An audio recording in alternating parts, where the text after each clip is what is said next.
Deckboard fasteners have expanded to a vast array of options. In this video, we want to discuss some of the most common ones and the relative merits and drawbacks. We're not getting any sponsorship or kickback from these videos. This is strictly our opinion that's been formed from our own observations and reports from the field. Let's get started.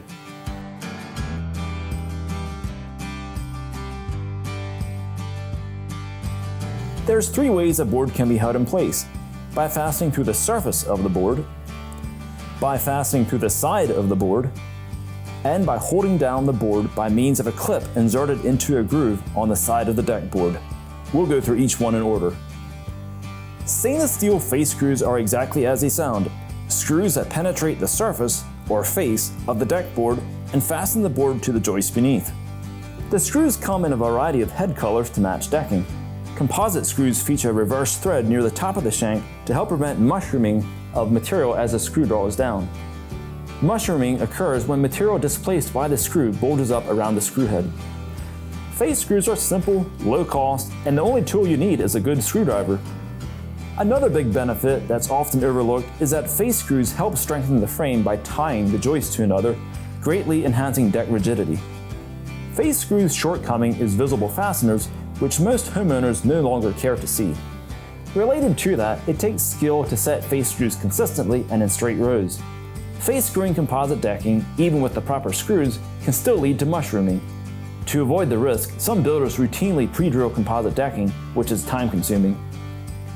Plug-and screw systems attempt to alleviate face screws' shortcomings while retaining the benefits by installing plugs after the screw is set.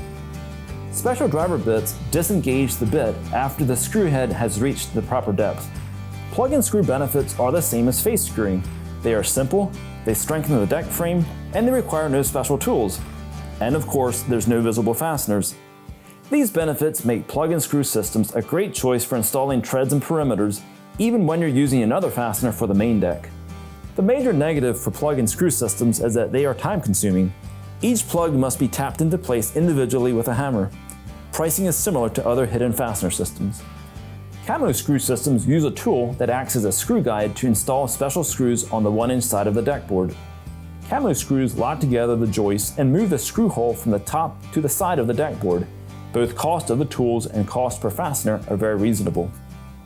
Installation is straightforward. One negative is that the screw holes are quite visible, depending upon the viewing angle. Also, the regular steel screws can break under the movement of deck boards, especially dark-colored PVC deck boards. Stainless steel camo screws are available, although at a price comparable to other hidden fasteners. Camo screws are not recommended for composite decking, as the decking tends to break off at the corner of the board. The HidFast nail gun system uses a dedicated nailer designed to drive proprietary stainless steel nails into the side of the deck board. A long-handled mallet drives the next deck board onto a prong protruding from the previously installed nail. The system was designed with PVC decking and professional installers in mind. The benefits are aimed at the pro builder: excellent concealment of the fastener, quick to install, no crawling around on the hands and knees. The pricing is similar to other hidden fasteners. However, the HidFast system does require an expensive tool, air compressor with a regulator, and a certain amount of know-how. As in the camo system, is not recommended to use with composite decking. The last category of fasteners are clips, fasteners that are designed to work with pre-grooved deck boards such as composites. Clips come in metal, plastic, or a combination.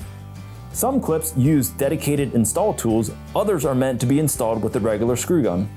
Clips are good at hiding the fastener, are fairly easy when using an install tool, and are pretty much the only good way to install grooved decking. Pricing will vary with the clip, but generally speaking, the pricing is in line with other systems. A downside of clips is that they do not help strengthen the deck frame, as the boards are free to float in the fastener. In rare occasions, deck boards can walk on the joist unless pinned down in some fashion. And of course, clips will not work on non-grooved boards. Every year there seems to be new fastening methods. Check back with us for updates or talk with your contractor to learn the latest. If you have specific questions, give us a call here at Homestead Outdoor Products. We'd be happy to help. Thanks for watching.